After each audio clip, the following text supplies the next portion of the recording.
अरफा जी, संभवतः हम दो ही दल थे सदन के अंदर, राष्ट्रीय जनता दल और डीएमके, जिसने बिंदुवार तरीके से कुछ कुछ चीजें रखी थी। और मैं बेहद मतलब I stand vindicated, we stand vindicated, क्योंकि जो जुडिशियरी में भी, हाईएस्ट जुडिशियरी में जो चर्चा हुई वो इन्हीं बिंदुओं के इर्द गिर्द। देखिए, आर्टिकल 15 और आर्टिकल 16, जिसमें अमेंडमेंट के बाद क्लॉज 4 15 में और 16 में जोड़ा गया, उसके बनने की कहानी बड़ी दिलचस्प है। वो ये लोग नहीं समझ पाएंगे जिन्होंने कॉन्स्टिट्यूएंट असेंबली डिबेट को नहीं देखा। दूसरी बात, जब संविधान बन करके आया और जजमेंट के बाद जब ये दोनों आर्टिकल, जो सामाजिक न्याय जहां से उसका स्रोत है, उद्गम है, उसके बारे में समझ होनी विकसित की थी। देखिए, सोशल एंड एजुकेशनल बैकवर्डनेस की बात हमारा संविधान, हमारी संविधान सभा ने बैठी थी, और वही हमारे सोच का तरीका रहा इतने वर्षों तक। तो हमने पहला इशू सदन के अंदर ये फ्लैग किया। दूसरा हमने किया था कि आर्किटेक्चर ऑफ द कॉन्स्टिट्यूशन, आपको उसकी संजीदगी देखनी होगी, कि उसको देखना होगा जुडिशियल प्रोनाउंसमेंट से, कि अब तक जुडिशियल प्रोनाउंसमेंट्स क्या रहे। और तीसरी जो चीज हमने सदन के अंदर रखी थी कि जब मंडल कमीशन आया, वो आजादी के बाद अफर्मेटिव एक्शन में एक एक तब्दीली आई थी, जिसमें मंडल कमीशन ने वॉल्यूमिनस रिपोर्ट पेश की वैज्ञानिक आंकड़ों की। इस संदर्भ में ईडब्ल्यूएस रिजर्वेशन, जिसको आप सवर्ण आरक्षण कह रही हैं, सवर्ण शब्द ही गैर संवैधानिक है। और ये शब्द मैं समझता हूं कुछ लोग तो अब सवर्ण को स्वर्ण बोलने लगे हैं, यानी गोल्डन। एनीवे, मैं उसमें नहीं जाना चाहता हूं। मेरा ये कहना था कि ये तीन बिंदु हमने स्थापित किए, और कोर्ट में भी इस पर चर्चा हुई। आंकड़े क्या, आपने खुद कहा, 8 लाख। 8 लाख को ब्रेकअप करिए, 67,000 रुपए प्रति महीना आता है, यानी इनकम टैक्स ब्रैकेट में। अगर इनको यही करना था कि गरीब अपर कास्ट, जनरल कास्ट को देना था, तो इन्हें एक वैज्ञानिक आंकड़ा जुटाने की कोशिश करनी चाहिए। लेकिन ये लोएस्ट हैंगिंग फ्रूट पे गए, व्हाट्सएप फॉरवर्ड पे इन्होंने एक पॉलिसी इंटरवेंशन कर लिया। और हमने तब भी कहा था और आज भी कह रहे हैं, माननीय सर्वोच्च न्यायालय के निर्णय के बावजूद, अगर आप सचमुच चाहते हैं EWS reservation, you must prepare a scientific data. वो कैसे आएगा? आज तो इंदिरा साहनी जजमेंट, बालाजी जजमेंट सब खत्म हो गया, सीलिंग खत्म हो गई। एक बड़ी आबादी की डिमांड है। मंडल कमीशन ने कहा था कि 52% की आबादी है, लेकिन चूंकि सीलिंग है तो हम 27% पर सेटल करते हैं। आज उसको तोड़ देने की आवश्यकता है। अगर आप भागीदारी सुनिश्चित करना चाहते हैं, अगर आप प्रतिनिधित्व सुनिश्चित करना चाहते हैं, और सरकार को फौरी तौर पर कास्ट बेस्ड सेंसस करना चाहिए, ताकि ये पता तो चले कि मिथक से इतर यथार्थ क्या है, कौन कहां खड़ा है, 8 लाख वाले कौन है, और बीपीएल में कौन है। और अंत में मैं एक बात कह करके खत्म करूंगा कि सरकार अगर कास्ट बेस्ड सेंसस नहीं कर रही है, तो इसका मतलब आपकी मंशा स्पष्ट नहीं है। आप सामाजिक न्याय का विस्तारीकरण नहीं चाहते हैं, उसकी डीपनिंग नहीं चाहते हैं। और आज के दिन में इस देश की सबसे बड़ी जरूरत यही है। आपने एक बात किया था, कही थी कि सैलाब आ जाएगा। इस सैलाब के आने की जरूरत है।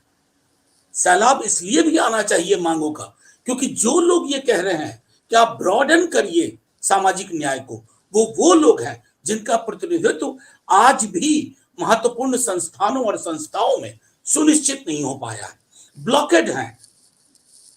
मनोज जी, लब्बे लुबाब क्या है? आप कह रहे हैं कि सुप्रीम कोर्ट ने जो ये सील लगाई है, आप इसके पक्ष में हैं, इसके विपक्ष में हैं? मोदी सरकार ने जो संशोधन किया संविधान में, उसके आप पक्ष में जा रहे हैं, या आप कह रहे हैं अभी इसको बेहतर जरिए से समझने की जरूरत है? लब्बे लुबाब क्या है आपकी बात का? देखिए आरफा जी, मुझे जो कहना था मैंने पार्लियामेंट के अंदर कहा था, और उसे कोट भी किया गया।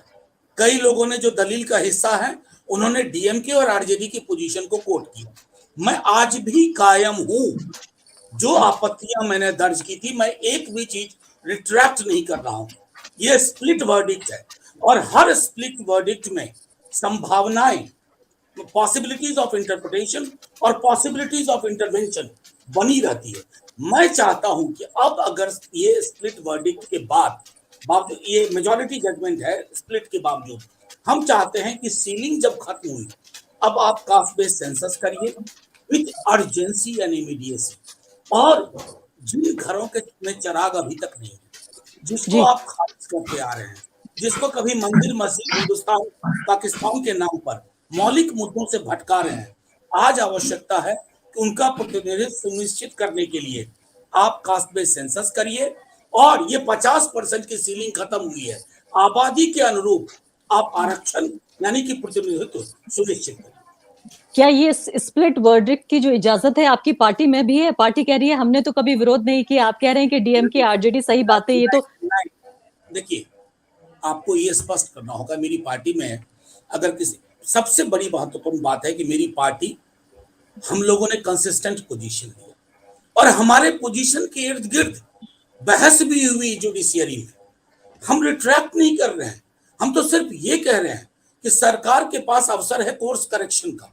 अगर आप अगर सचमुच इसका दायरा बढ़ा रहे हैं तो सबसे पहले आप जातिगत जनगणना पर अग्री करिए और इसका दायरा बढ़ाइए। बाकी जो चीजें हमने कॉन्स्टिट्यूशनल आर्किटेक्चर के बारे में कही, मैं आज भी कायम हूं। जुडिशियल प्रोनाउंसमेंट्स के बारे में कही, मैं आज भी कायम हूं, मेरा दल कायम है। और तीसरी चीज जो तब हमने कही थी, किसी भी अफर्मेटिव एक्शन को इंट्रोड्यूस करने के लिए आपके पास वैज्ञानिक आंकड़े होने चाहिए। वैज्ञानिक आंकड़ों के बगैर अगर आप कोई कहीं इंटरवेंशन करते हैं, आपकी नीयत और नीति दोनों कलुषित है। मनोज झा, ये मुझे बताइए कि हम जो कोर्ट का ये जो फैसला है, एनडीए सरकार क्या कर रही है, ऑपोजिशन की पार्टियां क्या कर रही हैं, इन सब में जो एक तार बंधा हुआ है, हम इसे चाहकर भी अलग नहीं कर सकते कि इसको सीधे सीधे जो पिछले 75 साल की राजनीति, और उमलेश जी ने अच्छा याद दिलाया कि इसका 75 साल की राजनीति के अलावा हजारों साल का जो इतिहास है उसको एक तरह से मिटाकर सिर्फ ये बताया कि भाई देखिए ये लोग भी गरीब, वो भी गरीब थे, उनको आरक्षण मिला, ये भी गरीब है, इनको आरक्षण दे रहे हैं। ऐसे में जो पूरा मिडिल क्लास एक उभर के आया, खासकर जो मैं ओबीसी तबके का जिक्र कर रही हूँ, 90s के बाद जब उनका आरक्षण उनको मिला, ऐसे में जो पूरी ये एक जो पॉलिटिकल कॉन्टेस्ट है, क्या उसको एक सोशियोलॉजिस्ट के नाते मैं समझना चाहती हूँ, क्या उसे आप बदल रहे हैं? आशुतोष जी, आपकी तरफ मैं आती हूँ, मनोज झा जी को निकलना था इसलिए सवाल उनसे पूछ रही हूँ। आरफा जी, सबसे पहली बात मैं कहूंगा कि ये बड़ा मतलब मैं उर्मिलेश जी की बात से अपने को एसोसिएट करता हूँ। हमारे संसद में एक तरीका है एसोसिएट करने का, तो मैं अपने को एसोसिएट करता हूँ।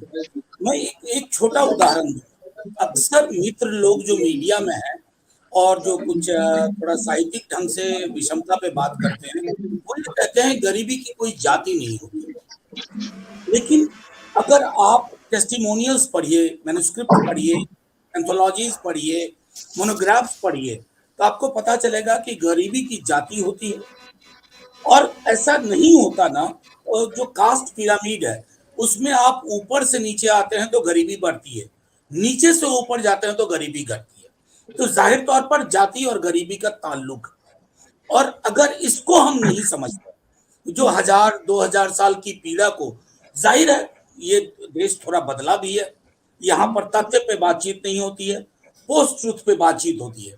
मेरा सिर्फ आपके माध्यम से, आपके चैनल के माध्यम से ये कहना कि कई दफा जो इंस्टीट्यूशंस जो हमारी जिंदगी को प्रभावित करने वाले फैसले लेते हैं, चाहे जुडिशरी हो, चाहे मीडिया हो, या टॉप ऑफिसेस हो, वहां भी अभी तक एक व्यापक भागीदारी नहीं है ओबीसी की, एससी की, एसटी की।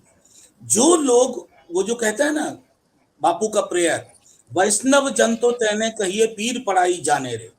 तो जो पीर को समझने की जिनकी क्षमता नहीं है, उनसे कई दफा हम बेहतर उम्मीद नहीं कर सकते।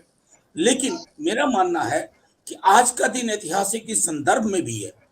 इस दिन के बाद हमको लगता है कि हम सबको बैठ करके सोचना होगा कि जो चीज कॉन्स्टिट्यूएंट असेंबली ने नहीं सोचा, जो चीज संविधान के बनने के बाद हमारे नेताओं और जुडिशियल प्रोनाउंसमेंट नहीं सोचा, प्रोनाउंसमेंट्स में नहीं सोचा गया, आज अगर उस चीज पर चिंतन हो रहा, तो उस चिंतन से हम अपने लिए एक वैकल्पिक धारा निकालें।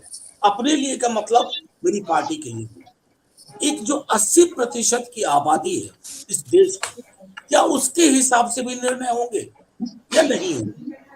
सवाल सीधा आखिरी यहां आकर टिक जाता है।